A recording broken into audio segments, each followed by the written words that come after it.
मम जीवन सर्वस्व परम पूज्य गुरुदेव श्री के चरणों में नमस्कार। उपस्थित धर्म प्रेमी श्रावक एवं श्रावक,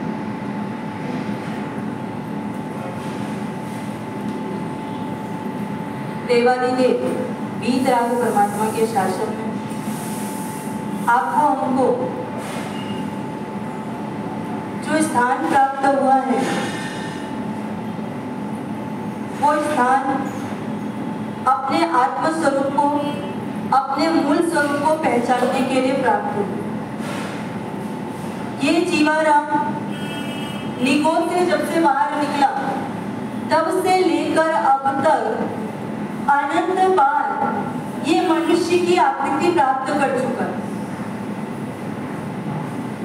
और जब जब मनुष्य की आकृति को प्राप्त किया तब तक इसको सुनने समझने का भी अवसर मिला कि यह मनुष्य की आकृति ही एक ऐसी आकृति है जिस आकृति से उसको परमात्मा स्वरूप की प्राप्ति हो सकती।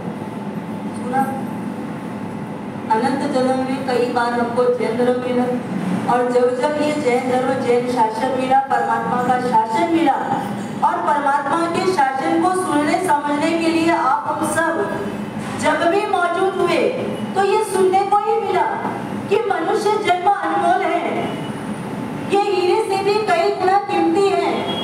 यही एक ऐसा प्लेटफॉर्म है जहाँ से जीव उस परम गति को प्राप्त कर सकता है। लेकिन सुनने के बाद हुआ क्या? क्या वो जो आज होता है वही हुआ जो आज होता है। यानी भगवान फरमाते हैं इस जन्म के पहले दिन से लेकर के आज तक की जिंदगी को आप अपनी अगर पढ़ लो तो आपको किसी आगम को पढ़ने की आवश्यकता नहीं। पहले दिन से लेकर अब तक की जिंदगी को पढ़ा तो हमको समझ आ जाएगी कि हम कहाँ गलती कर पाए हैं, कहाँ हम चुके हैं और किस कारण से अब तक हमको परमात्मा स्वरूप की प्राप्ति नहीं। और आपको पता है जब तक अपना पुरुषार्थ परमात्मा बनने के लिए नहीं चलता है तब तक भारी में भारी अंतराय कर्म का बनने जीव का होता है। हो रहा है क्या अंतराय कर्म का? कैसे हो रहा है?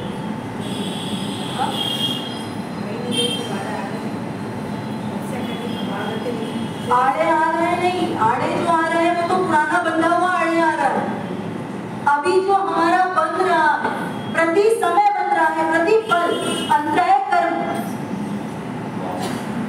बहुत तादाद में बन रहा है। क्या कारण? क्यों बन रहा है? इस जन्म में आपने किसी को किसी भी सत्कार्य के लिए रोका नहीं, किसी को किसी भी कार्य में विघ्न डाला नहीं है। कोई आपसे पूछने आवे, आपने सहज स्वीकृति दे दी, भाई जैसा आपको उचित लगे कर लो, मेरी तरफ से कोई मना नहीं है, आपकी साता हो तो कर लो, ये हमने आदेश दे दिया। उसके बाद भी हमारा अंतराय कर्म बहुत अधिक मात्रा में बन रहा है। कारण क्या?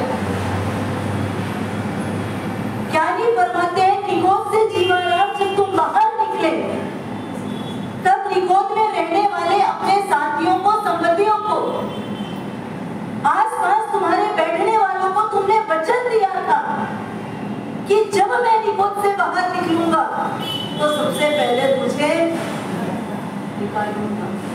क्या निगोद में आप भी थे, वो भी था, और निगोद में रहते रहते निगोद की वेदना का अनुभव आपको भी हो रहा था और उस जीव को भी हो रहा था। और उस जीव के साथ उस वेदना का अनुभव करते करते दोनों के बीच में वार्तालाप होती है कि अगर तू पहले निकले तो मुझे निकाल देना और मैं पहले निकलूं तो तुझे निकाल देना। और आप पहले निकल गए और उस मित्र को दिया हुआ वचन भूल गए। धोखाधड़ी की, धोखा दिया उसको, ठगाई की उसके साथ और उसको वहां से निकलने में आप अंतराय दे रहे हो कि नहीं दे रहे हो? निगोद से एक आत्मा बाहर कब आती है? जब एक आत्मा सिद्ध होती है अब आप जब तक सिद्ध नहीं होगे तब तक एक आत्मा आपके लिए तो रुकी रहेगी। मेरी आत्मा सिद्ध नहीं होगी तब तक मेरे निमित्त से एक आत्मा अंदर निकोल में रुकी रहेगी। आप नहीं निकलोगे तो आगे जितने यहाँ बैठे हैं हर व्यक्ति के पीछे पीछे एक एक आत्मा की जवाबदारी बैठी। अब नहीं निकल रहे हैं फिर अभिप्राय क्या नहीं दिया। परमात्मा के आज्ञा के विरुद्ध विपरीत किया हुआ एक भी कार्य उस जीवाराम को बाहर निकले में अंतराय देने में कारण बनता है। और उसमें हमारा अंतराय कर्म बचपन में ऐसी जब खेल खेल में ऐसा बोला करते थे एक दूसरे को कि तुम धरती के बोझ बने हुए कुछ नहीं करते हो, धरती में बोझ बन गए। सुना हुआ ना ये बात। वो निगोद में रहने वाला जीव है ना, वो आपको हमको कह रहे धरती के बोझ बन करके बैठे हुए।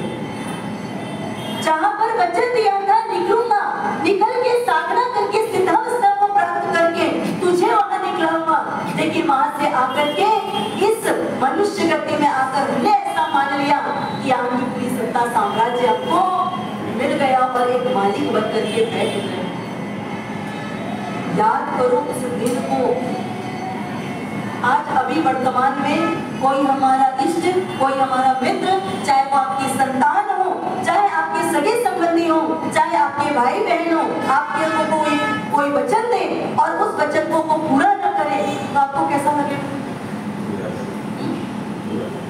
बस इतना ही लगेगा झूठ बोलते हैं, बस इतना ही बोल करके आप शांत हो जाओगे। इसमें भरोसा नहीं करो। वो बेचारा बुद्धू था, उसने जीवन की सबसे बड़ी गलती करी कि आपके ऊपर भरोसा किया। और पुरुषार्थ नहीं होने के कारण क्या है? किसका प्रमाण? कौन सा प्रमाण? कोई प्रमाण नहीं, प्रमाण नहीं है। अंतराय देने में निमित्त प्रमाण नहीं है, अंतराय देने में निमित्त आपके पुरुषार्थ की कमी है। आप मान करके बैठे हो, जब जो होना होगा तब हो जाएगा। लेकिन परमात्मा यानी भगवान फरमाते हैं जब जीव अव्यवहार राशि वाले निगोद में रहता है तब उस समय मात्र उसका भाग्य काम आता है। निगोद में अव्यवहार राशि बने में जब जीव है तब ही मात्र उसका भाग्य काम आता है।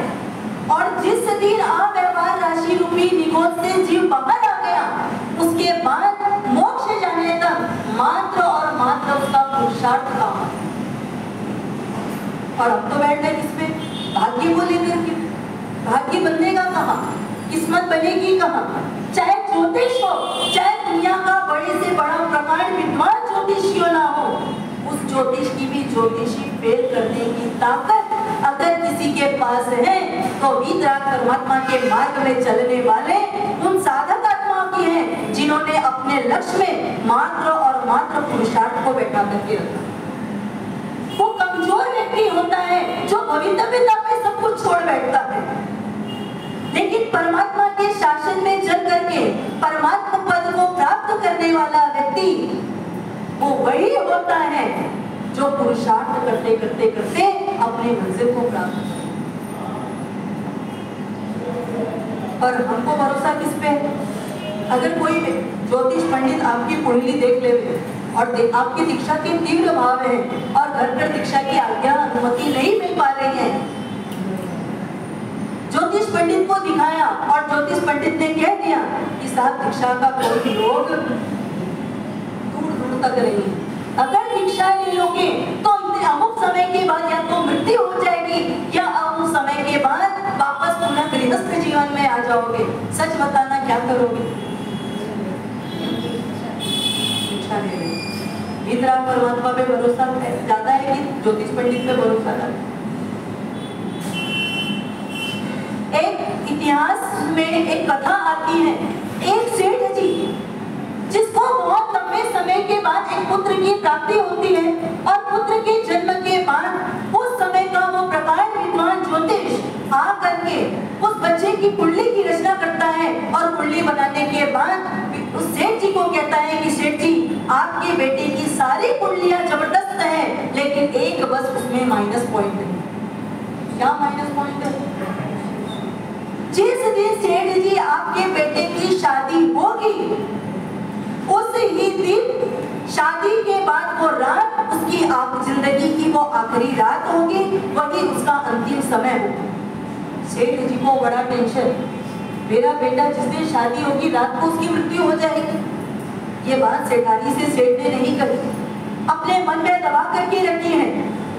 समय धीरे धीरे पसार हो रहा है और बच्चा बढ़ते बढ़ते बढ़ते एक योग्य उम्र में आ गया और उस समय सेठानी सेठ जी से कहती है, सेठ जी क्या कर रहे हो, ध्यान नहीं देते हो, बेटा योग्य उम्र में आ चुका है, आप लड़की देख करके बेटे का संबंध तय कर दीजिए। अब सेठ जी के मन में विचार है, क्या करूं, सेठानी को बोलूंगा तो सेठानी कहेगी अभी तक छुपा के क्यों रखा, और नहीं करूंगा तो समाज में क्या मुंह दिखाऊं। और सेठ ने ये चिंता में विचार किया, क्यों ना मैं एक योग्य कन्या को देख करके बेटे का विवाह कर देता। कन्या की खोज की गई और योग संयोग योग्य कन्या उनको मिल भी गई और कन्या के साथ संबंध तय होने के बाद सेठ जी इनको याद आ गई ज्योतिष पंडित की सारी बातें कि जिस दिन बेटे की शादी होगी उसे ही रात में एक सर्प कमरे में प्रवेश करेगा और कमरे में प्रवेश करने के बाद वो सर्प के डंक से तुम्हारे बेटे की मृत्यु हो जाएगी।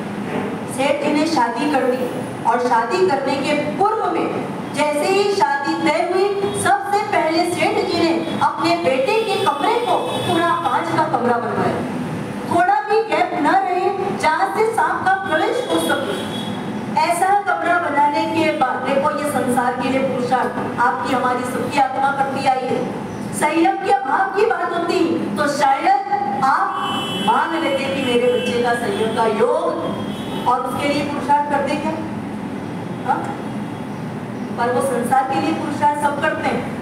संसार सर्जन का पुरुषार्थ हर छोटे से छोटे बच्चे का और 80 में से 90 साल के बुजुर्गों का भी पुरुषार्थ अगर विशेष तौर पर किसी का रहता है तो मात्र और मात्र संसार सर्जन में रहता। वो सेठ जी कमरा बनवा दिया, तारीख आ गई, शादी हो गई। शादी होने के बाद बहू लेकर के घर आ गए, रात्रि का समय है, बेटा और बहू दोनों अपने कक्ष में हैं और इधर सेठ जी पूरी रात जाग रहे हैं इस चिंता में कि सुबह क्या समाचार मिले। इधर बेटे को नींद आ गई और बहू को नया घर या कुछ भी कारण से बहू को नींद नहीं आ रही है, वो कमरे में आटे लगा रही है, थोड़ी देर बैठ रही है, घूम रही है, बैठ रही है। अचानक थोड़ी देर के बाद एक जोर जोर से रोने की आवाज उस बहू को सुनाई देती है और वो खिड़की के पास आकर के देखती है तो देखा एक दीन दुखी महिला बाहर पर खड़ी है और उसके हाथ में एक नवजात शिशु है और तुरंत उसके दुख को देख नहीं पाने के कारण कमरे से बाहर निकली और जाकर के उस बहन से पूछा, क्या बात है बहन, क्यों रो रही हो? तब वो बहन कहती है, आज ही मैंने इस बच्चे को जन्म दिया है, लेकिन मेरी परिस्थिति बहुत कमजोर है, खाने के लिए 2 वक्त की रोटी भी नहीं है और बच्चे के शरीर को ढक सकूं ऐसा वस्त्र भी मेरे पास नहीं है और इस कारण से ये, और मैं इतने दिनों से भूखी हूँ तो उस बच्चे को दूध भी नहीं पिला पा रही हूँ, इस कारण से ये बच्चा रो रहा। जैसे ही सुना तुरंत अपने कमरे में घर वापस आई, कमरे में गई, शादी हुई थी, जो भी दहेज में उसको जो समझ में आया, जो कपड़े समझ में आए, जो खाने के पदार्थ समझ में आए, सब फटाफट पैक किया, एक गट्ठर में बांधा और ला करके फटाफट निकलने के कारण क्या हुआ, कमरे का दरवाजा खुला रह गया। हड़बड़ में कमरे का दरवाजा खुला रह गया और इधर आकर के उस दीन दुखी महिला को वो सारी सामग्री देती है, कहती है बहन तुम चिंता मत करो, जो वस्तु मेरे पास थी ये मैं तुमको ला करके दी हूँ, तुमको जो उपयोग में लगे ये तुम वस्तु का तुम उपयोग कर ले। और जैसे ही वो देखते हैं वो बहन, वो दीन दुखी महिला उस बहू को आशीर्वाद देती है, सदा सुहागन रहो। और इधर दरवाजा खुला रहने के कारण कुंडली में योग था, सांप कमरे के अंदर प्रवेश करेगा। और सांप का प्रवेश होना, सांप आधा अंदर गया और एक हवा का झोंका आया, दरवाजा बंद हुआ, सांप के 2 टुकड़े हुए, सांप की मृत्यु वहां पर हो गई। इधर वो बहू वापस जब लौटती है, लौट करके देखा कि सांप की मृत्यु हो गई, तब पश्चाताप करती है। एक विकराल परमात्मा की आज्ञा का पालन नहीं कर पाई, एक अजैना के कारण पंचेंद्रिय जीव की हिंसा का पाप मेरे माथे पर आ गया। उसका वो पश्चाताप करती है और जैसे तैसे उस सांप की कलेवर को उठा करके बाहर विसर्जित करती है। और इधर समय पसार होते होते सुबह हो गई और इधर सेठ जी जैसे ही सुबह हुई कमरे के बाहर पहुंच गए, कमरा बजाया। बहू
सेठ जी कमरे के बाहर पहुंचते हैं और कमरा बजाया। तुरंत बहू ने कमरे का द्वार खोला। सेठ जी ने पूछा कि मेरा बेटा उठ गया है, ये क्या है? तब बहू कहती कि पिताजी अभी वो सो रहे हैं। तब सेठ जी को लगता अभी तक सो रहा है, सो ही रहा है, या ज्योतिष की बात कहीं सच तो नहीं हो। बहू को कहा बेटे को उठा करके नीचे भेजना, मुझे जरूरी काम है। उसने कहा जी पिताजी, और इधर बहू बेटे को उठा करके नीचे भेजती है। बेटा जीवित नीचे पहुंच गया। जैसे ही सेठ जी ने बेटे को जीवित देखा, एक तरफ तो खुशी है कि मेरा बेटा जीवित बच गया। जिस रात्रि में की मृत्यु की घोषणा बचपन में उस पंडित ने की थी, वो भविष्यवाणी गलत साबित हो गई है। और इधर सेठ जी अपने बच्चे से मिल करके तुरंत सबसे पहले कहाँ गए? ज्योतिष के पंडित, क्योंकि सारे ज्योतिष पंडित आपको क्या करते हैं? वचन देते हैं नहीं। अगर हमारी भविष्यवाणी फेल हो जाए तो जो बोलोगे हम कर देंगे, हमारी भविष्यवाणी कभी भी फेल नहीं हो सकती। वैसी ही भविष्यवाणी उस पंडित ने भी की थी। और सेठ जी उसके घर पहुंच गए कि पंडित जी आपने जो बात कही थी वो बात सरासर गलत साबित हो गई, क्या कारण बैठा है? सेठ जी कहते हैं हो नहीं सकता। पंडित कहता है हो नहीं सकता। मेरी ज्योतिष, मेरी भविष्यवाणी आज तक फेल नहीं हुई है और आज फेल हो जाए ऐसा हो नहीं सकता। या तो रात में कुछ ना कुछ घटना घटी होगी। आप अपनी बहू को बुलाइए। बहू को बुलाया गया और बहू से पूछा गया कि रात को क्या घटना घटी थी। जो घटना थी एज इट इज बहू ने कहा। और उस समय वो ज्योतिष कहता है कि सेठ जी आपके बेटे की तो मृत्यु होनी निश्चित थी, लेकिन आपकी बहू ने उस दिन दुखी महिला की जो सेवा करके, उसको सहयोग करके जो पुण्य किया, उस पुण्य का फल कि आपके बेटी का आयुष्य बढ़ गया। आप पुरुषार्थ करेंगे ना अपन में, किस पे? संसार में। वो तो बेटे की आयुष्य बढ़ी ना, दीक्षा कहाँ हुई? पुरुषार्थ किसमें? संसार में कि संयम? संसार में या संयम? होना संयम में चाहिए, करेंगे किसमें? क्यों? क्योंकि हम बहुत लंबे समय तक अपने माथे पर धरती के बोझ का टाइटल लेकर के ही चलना चाहते हैं। वो जीव, वो आपका पक्का मित्र अनंत अनंत काल से निगोद की यात्रा में आपका साथ दे रहा था, उसको वचन दे करके भी हम बाहर नहीं निकाल पा रहे हैं। ये मान करके चलना, पहले कहा भाग्य कहाँ पर साथ देता है? मात्र अव्यवहार राशि में। अव्यवहार राशि से ये जीव बाहर निकला, संसार की यात्रा करते करते करते तीरथ के, देवों के, मनुष्य के भाव प्राप्त करते करते फिर कोई ऐसा पाप कर बैठा जिस कारण से उसको मृत्यु को प्राप्त कर निगोद में वापस जाना पड़ा। तब वो पुनः निगोद में, कौन सी निगोद में जाएगा? अब जब निगोद में जाएगा तो व्यवहार राशि के निगोद में ही जाएगा, पर उस व्यवहार राशि के निगोद में भी आपका भाग्य काम, क्या काम आएगा? तो जब अपन अव्यवहार राशि से बाहर आ गए हैं क्या? अपन अव्यवहार राशि के निगोद से बाहर आ गए हैं क्या? पक्का आ गए हैं। तो हमको क्या करना है? भाग्य को अपनी डिक्शनरी से निकाल के खूंटे में टांग दो। भाग्य नाम शब्द को मैं जानता नहीं, जानती नहीं, उससे मेरा कोई रिश्ता वास्ता नहीं, तलाक दे दो उसको। भाग्य के भरोसे में वही रहता है जिसको कुछ करना धरना नहीं होता। सच बताना, समय बहुत मंदी का चल रहा हो, एक ग्राहक भी आपकी दुकान में नहीं पड़ता हो, तो आप दुकान खोलोगे कि नहीं खोलोगे? और 12 घंटे दुकान में बैठते हो तो बैठोगे कि नहीं बैठोगे? कितने दिन तक? अगर 1 महीने तक मक्खी के सिवाय आपकी दुकान में कोई नहीं चढ़े तो बैठोगे, खोलोगे कि नहीं खोलोगे? पक्का खोलोगे। क्यों? कौन आ जाए? पक्का है ना? यही है ना, यही लॉजिक से आप दुकान के शटर खोलोगे ना? बस यही लॉजिक से परमात्मा की आराधना उत्कृष्ट कोटि की करनी है। क्या पता कब संयम का भाव आ जाए और कब परमात्मा तेरा वेश मिल जाए, क्योंकि तेरा वेश मिले बिना, तेरा देश मिले बिना और तेरी चरण में शरण मिले बिना इस जीव का कल्याण नहीं हो सकता। धन के पिटारे इतने बड़े हैं, इतने भरे हैं इस जीवन में, कितने भरे बताएं क्या? देवगति में अगर एक चपरासी की पोस्ट की भी देवगति मिली होगी ना, तो उसकी मोजे में लगे हुए एक हीरे की कीमत इस विश्व की कीमत के सामने कई गुना है। कितना धन हमको वहां मिल गया, कमी थी क्या धन की? हजारों साल के सीरियल टीवी वहां पर देवगति में हमने देखे हैं। कोई बोलने वाला भी नहीं हमको कुछ, कोई हमको डिस्टर्ब करने वाला भी नहीं, एकाग्र चित्त आप देखो। ये करने के बाद भी इस जीव को मोक्ष नहीं मिला।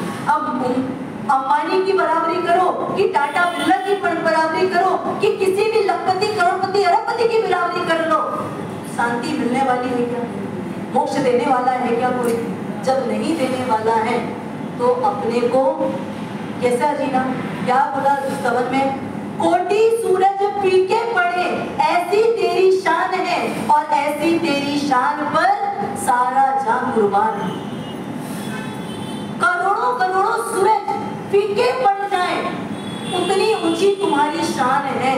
तो सोचो आप सूरज को हरा सको, कितने सूरज को? कोटि मतलब करोड़ों सूरज की रोशनी को आप दबा सको, इतना तेज आपके अंदर में है। फिर हम क्यों डर के रहना? फिर क्यों हमें अंधकार में रहना? और फिर क्यों बाहर की लाइट की खोज करना? क्या चाहिए? आज 23 तारीख 23 अगस्त 2024 महावीर स्वामी जैन देरासर में बैठने वालों ने शपथ ली है गुरुवर्य श्री के सामने। किसके साथ तलाक हो गया? भाग्य के साथ पक्का तलाक हो गया ना। अब भाग्य के भरोसे में बिल्कुल नहीं बैठे, फिर भी अनादिकाल के संस्कार आपको भाग्य की तरफ ले जाएंगे तो उस समय संसार में छोड़ देना, भाग्य को संसार में छोड़ देना। परमात्मा महावीर का जीव हो या किसी भी तीर्थंकर परमात्मा की आत्मा हो, जब सम्यक्त्व का उपार्जन किए उस भाव से लेकर तीर्थंकर बनने तक के भव में कहीं पर भी परमात्मा ने संसार के लिए 1 रुपए का भी पुरुषार्थ नहीं किया। इसके लिए पुरुषार्थ किया नैसार के भाव से लेकर महावीर के भाव तक परमात्मा का पुरुषार्थ मात्र और मात्र आत्म कल्याण का, आत्म गुणों की प्राप्ति का था, परम पद की प्राप्ति का था। और ऐसा ऐसा ऐसा बड़ा, ऐसा जो पुरुषार्थ आत्मा के प्रति बढ़ा, उससे उनका पुण्य का परिणाम इतना बड़ा कि जैसे ही केवल ज्ञान हुआ, आते हैं ना वहां पर भगवान महावीर को केवल ज्ञान हुआ तब कौन कौन मौजूद था वहां पर? आप तो फिर पक्का आप लोगों ने व्हाट्सएप किया होगा देवों को कि भगवान का केवल ज्ञान हो गया है, देवों आओ, देवताओं तुम पहुंचो, देव तुम भी बचाओ, और मेरे परमात्मा को केवल ज्ञान हो गया है तो तुम समस्त रण की रचना करो। बोला था आप लोगों ने किया था व्हाट्सएप? किसने किया? बताओ। परमात्मा ने भगवान महावीर की आत्मा ने नैसार के भव से लेकर भगवान महावीर के भव तक का पूरा जीवन पढ़ लो, कहीं पर भी उनकी ये कामना नहीं रही मुझे समो शरण मिले बैठने के लिए, समो शरण में बैठकर मैं देशना हूँ, मेरे को अनंत की पद मिले, मुझे मेरी सेवा में करोड़ों करोड़ों देवी देवता खड़े रहे, ऐसा पुरुषार्थ परमात्मा का रहा। आपका रहता है नहीं? मुंबई में रहने वालों को तो सबको आपके सामने अंबानी दिखता ही दिखता है। और अभी तो थोड़ा क्या है, पिछले महीने थोड़ा चर्चा में भी थे, शादी थी उनके घर में और इतनी चर्चा आने वाला क्या था, महाराज साहब उनका कुत्ता है ना, वो करोड़ों का कपड़ा पहना था, उनके स्टाफ इतने कहाँ पहने थे, क्यों बताना, क्यों आया वो, क्यों अंदर में हलचल मची इसको लेकर के? क्योंकि कहीं ना कहीं मन के परिणामों में किसी कोने में ये भाव बैठा हुआ है, मुझे भी ये सत्ता संपत्ति मिले। लेकिन परमात्मा महावीर के दिल के हर कोने में एक ही बात थी, मुझे परम पद मिल जाए। और जब ये भाव था तो पहली देशना परमात्मा की खाली गई, परमात्मा को कोई दुखी हुआ नहीं। आज एक भी मनुष्य मेरा प्रवचन सुनने, मेरी देशना सुनने नहीं आए, और जो आए वो व्रत पछताने नहीं लिए, कुछ भी नहीं। 23 के 23 तीर्थंकरों में और पिछले होने वाले समस्त तीर्थंकरों में पहले ही दिन शासन की स्थापना हो जाती है, मेरे समय में नहीं हुई। कारण क्या बना? कोई विचार नहीं, कोई विकल्प नहीं, क्योंकि भाव क्या थे, पुरुषार्थ किसका था? मात्र और मात्र कर्म तोड़ने का, संसार सर्जन का कोई भी पुरुषार्थ वीतराग परमात्मा का नहीं होता है, और ना ही वीतराग परमात्मा के मार्ग में चलने वाले साधकों का होता है। आप किसके मार्ग में चलने वाले हो? की बात है, तो आपका भी नहीं होगा ना संसार का। मिले तो ठीक, नहीं मिले तो धन आवे तो वेलकम और नहीं आवे तो भीड़ कम। ये डायलॉग कहाँ लगाना? अब यहाँ पर धन आवे तो अच्छा, नहीं आवे तो और अच्छा। चलेगा कि नहीं? क्या चाहिए? 2 वक्त की रोटी चाहिए ना। और आपको पता है जिस शासन में बैठे हैं, जिस गच्छ में बैठे हैं, इस गच्छ में हमको शासन दिलाने वाले जिन दत्त सूरी जी महाराज, जब बिजली देवी ने उज्जैन की नगरी गुरुदेव जब शावकों के साथ प्रतिक्रमण कर रहे हैं संध्या का, उस समय बिजली देवी का जो उत्पात हुआ और गुरुदेव ने पात्र से उस बिजली को ढका, और जब बिजली देवी माफी मांगती है, गुरुदेव उसको मुक्त करते हैं। उस समय जो बिजली देवी ने गुरुदेव को 7 वरदान दिए थे, उसमें एक वरदान तो ये दिया था, खड़तर गज का श्रावक कितना भी गरीब होगा, उसको 2 वक्त की रोटी के लिए किसी के सामने भी हाथ फैलाने की आवश्यकता नहीं पड़ेगी। वरदान मिला है, गुरुदेव के भक्तों को मिला है, गुरुदेव के गज में बहने वालों श्रावकों को मिला है। फिर धन की चिंता क्यों करता है जीवाराम जी? तू तो मात्र आत्मा की चिंता कर और आत्मा के लिए पुरुषार्थ कर। धन की बरसात छप्पर फाड़ कर तुम्हारे घर पर हो जाएगी, पर पुरुषार्थ किसका? धन का करोगे तो छप्पर फाड़ के आएगा नहीं, छप्पर टाइल्स फाड़ के कमिश्नर ले जाएगा। धन का पुरुषार्थ कमिश्नर ले जाता है और धर्म का पुरुषार्थ कमिश्नर घर आकर भी खाली लौट जाता है। ये प्रथा वीतराग परमात्मा के प्रति सच्ची श्रद्धा समर्पण रखने वाले जीवों के साथ होता है। सैकड़ों उदाहरण पड़े हैं जिन जिन जीवों ने मात्र और मात्र परमात्मा की आज्ञा को पालन करने में अपने आत्म स्वरूप को प्राप्त करने के लिए पुरुषार्थ किया। वो पुण्य श्रावक कितनी थी उसकी इनकम? 2 जन को पेट भरे, और 2 जन को पेट भरे इतना कमाता था, इतनी कमाई हो जावे तो दुकान का शटर बंद कर देता। और उसके बाद प्रवचन सुनता था, नहीं सुनते थे पुण्य श्रावक? सुनते थे। प्रवचन सुने और प्रवचन में साधर्मिक भक्ति का जब विश्लेषण सुना तो क्या बात आई? साधर्मिक भक्ति करनी चाहिए, और साधर्मिक भक्ति करने के लिए रोज एक साधर्मिक को घर में भोजन कराना है। कमाते कितने के लिए थे? अब एक और को जिमाना तो इनकम बढ़ानी पड़ेगी, नहीं पड़ेगी?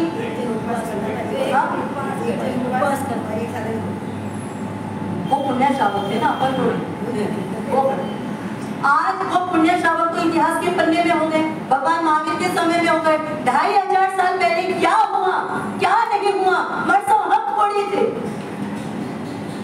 वर्तमान समय में इस मुंबई शहर में रहने वाला एक श्रावक है जिसका नियम है, मेरे परमात्मा की आज्ञा मात्र और मात्र 6 घंटे व्यापार करने की है, तो 6 घंटे होकर के 1 मिनट भी ऊपर का वो व्यापार नहीं करता। वो श्रावक है, मुंबई जीवित है। एक श्रावक इस मुंबई में रहने वाले ऐसे हैं, अपने पत्नी से पूछते हैं कि तुमको घर खर्च इस महीने कितना चाहिए? वो पत्नी कहती है सब खर्च मिला करके, बच्चों की फीस आदि, टंकी आदि, सब्जी आदि सब मिला करके लगभग लाख रुपए का खर्चा साल इस महीने का बैठेगा। वो श्रावक दुकान जाता है, कमाई करता है, 3 दिन में लाख रुपए की कमाई हो गई, चौथे दिन दुकान का शटर बंद और सीधा पहुंच जाते हैं संखेश्वर पार्षद के दरबार। ये महीना जैसे ही पूरा होने वाला होता है, उस महीने की रात को घर पहुंचते हैं, पति से फिर पूछते हैं अगले महीने तुझे कितना, अब कितना चाहिए? कभी होता है कि कम भी होता है, कभी ज्यादा होता है। इस दिन पति को लगता है इस महीने थोड़ी इनकम ज्यादा लगेगी, वो कहते 1.5 लाख कमाया, 4 दिन में 1.5 लाख की इनकम हुई, 5वें दिन दुकान का शटर बंद। है ना मुंबई शहर में रहने वाले 5वें आने के जी, वर्तमान समय के जी, लक्ष्य क्या है? पुरुषार्थ किसका करना है? मात्र आत्मा का करना है। साथ जाने वाली आत्मा है, मोक्ष में भी यही रहने वाली है। और आत्मा क्या साथ जाने वाली है? जीवाराम हम खुद ही आत्मा है, हम ही आत्मा है और हमको ही परम गति को प्राप्त करना है। घुटन महसूस करो संसार में रहते रहते, घुटन लगनी चाहिए। जब तक इस जीव को घुटन महसूस नहीं होगी तब तक छूटने का पुरुषार्थ नहीं। कोविड में घुटन लगी नहीं लगी श्रावकों को? दुकान जाना नहीं, किसी से मिलना नहीं, कोई पार्टी करना नहीं, छुट्टियों में बाहर जाना नहीं, घर में ही रहना, बल्कि 4 दीवारी में रहना। जैसे ही लॉकडाउन हुआ, शुरू के हफ्ता दिन तो भी थोड़ा ठीक रहे, लेकिन उसके बाद घुटन महसूस होने लगी। कब कोविड जावे, कब लॉकडाउन खुले और कब हम इस पिंजरे से बाहर निकले। जो घुटन आपको उस समय महसूस हो रही थी, इससे भी तीव्र कोटि की घुटन परमात्मा के मार्ग में चलने वाले साधकों को महसूस होती है कि परमात्मा कब ये पिंजरा छूटेगा, कब तेरी शरण मिलेगी, कब तेरा द्वार मिलेगा और कब तेरे मार्ग पर आकर तेरे स्थान में, तेरे बाजू में हमेशा के लिए बैठ आऊंगा। मंदिर आता हूँ, पूजा करता हूँ, तुझसे लगाव है, धन के प्रति कोई आकर्षण नहीं है, फिर भी क्या करूँ, परिवार लेकर के बैठा हूँ, परिवार की जवाबदारी है और इतना समय होने के बाद मुझे वापस घर लौटना पड़ता है। कब वो दिन आएगा कि तेरे दरबार में एक बार प्रवेश करूं और वापस मुझे वहां से निकलना कभी भी ना पड़े। कब वो दिन आएगा कि मैं आत्मा के अंतर ध्यान होकर के बैठूं और बाहर की कोई भी हलचल मुझे चलाए मार न कर सके।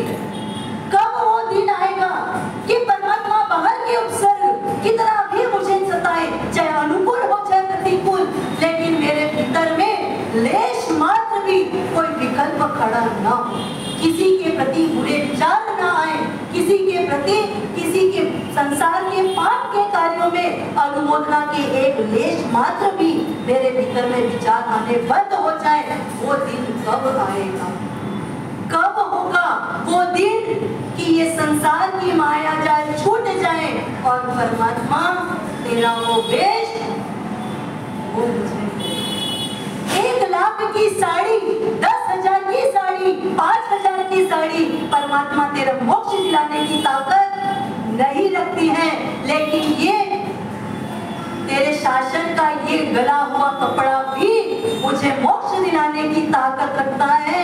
वो दिन कब आएगा, वो दिन कब आएगा? है क्या ऐसी तड़प, ऐसी प्रार्थना, ऐसी जंगल? अभी तो संसार में सुख है हमारा साथ, जब दुख लगेगा तब सोचेंगे, है ना? दुख लगेगा तब सोचेंगे कि सुख में सोचेंगे। चक्रवर्ती का भाव सुख वाला होता है कि नहीं होता? उस चक्रवर्ती के भाव में भी सारे तमाम सुखों को भोगते भोगते भरत चक्रवर्ती को क्या हुआ, क्या सही लगा? और हमको हे परमात्मा वो दिन कब आएगा कि मैं ये पाप मैं संसार को छोड़ सकूं और आपकी आज्ञा में विचरण कर सकूं? वो दिन कब आएगा, कब होगा जाने सा, वो दिन कब आएगा, कब होगा जाने सा।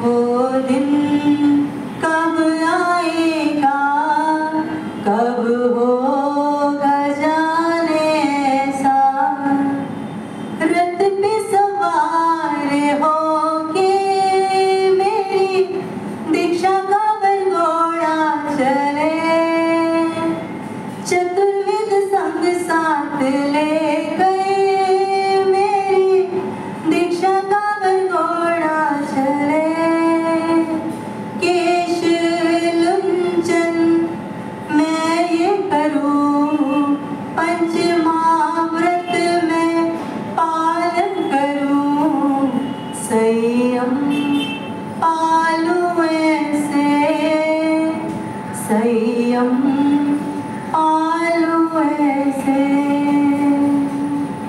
वो दिन कब आएगा, कब होगा जाने सा, निश दिन मेरी अखियाँ, निश दिन मेरी अखियाँ देखे सपना उसका, वो दिन कब आएगा, कब होगा जाने सा।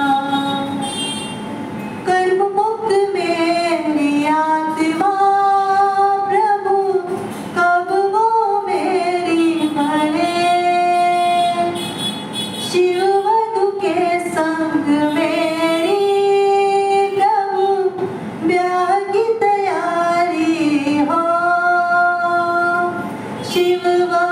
तू मेरी दुल्हन बने, 8 कर्म शय मैं करूं, वो पाऊं निर्वाण ऐसा, पाऊं निर्वाण ऐसा, फिर जन्म न हो दोबारा, वो दिन कब आएगा, कब होगा जाने सा। परमात्मा के शासन में जन्म लेने वाले श्रावक, सबसे पहले बच्चा जन्म लेता है और जन्म से जैसे ही जैन धर्म को समझता है, वो पहली इच्छा रखता है कि परमात्मा कब मैं श्रावक जीवन को स्वीकार करूं। और जैसे ही वो बच्चा श्रावक जीवन को स्वीकार करता है, तब वो श्रावक जीवन को स्वीकार करने के बाद अंतिम समय तक एक ही लक्ष्य रखता है कि परमात्मा कब मैं श्रमण धर्म को स्वीकार करूं, और वो श्रमण धर्म को स्वीकार करके अपने आत्मा में लगे हुए कर्मों को क्षय करके उस परम पद को मैं प्राप्त कर सकूं।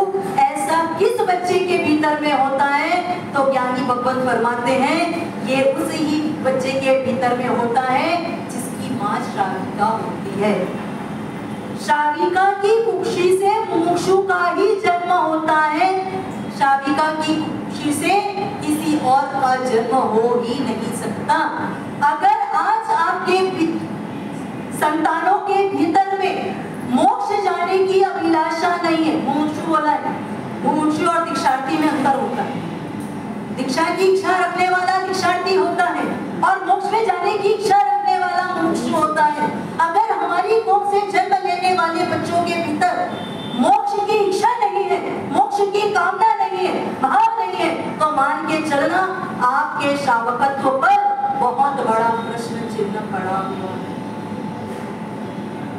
आप अपने आप को सुधारें और बच्चों को परमात्मा के मार्ग से जोड़कर उनके भीतर में कम से कम मोक्ष मार्ग की झंकना जागृत करें।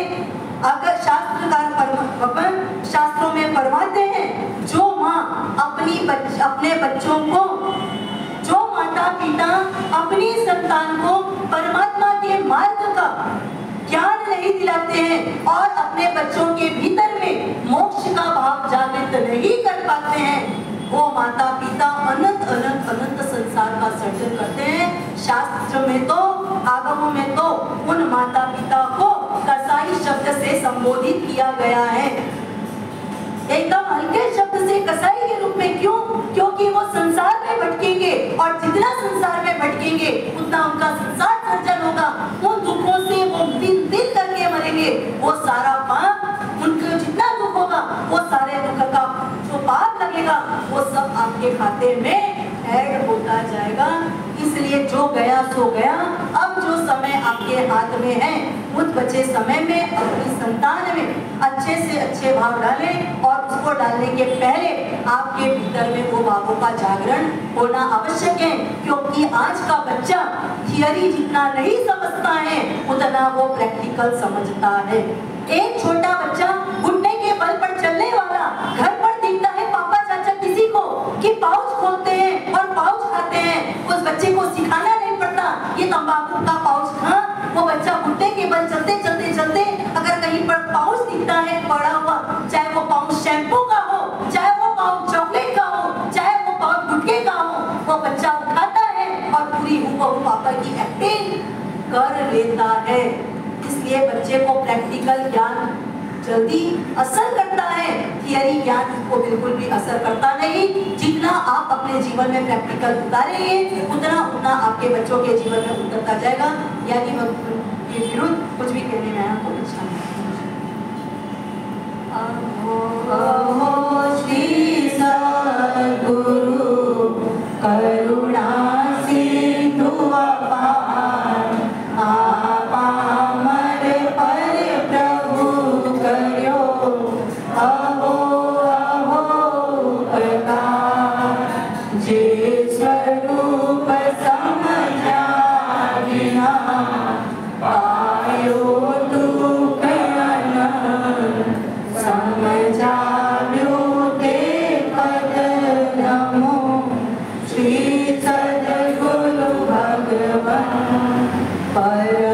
पुरुष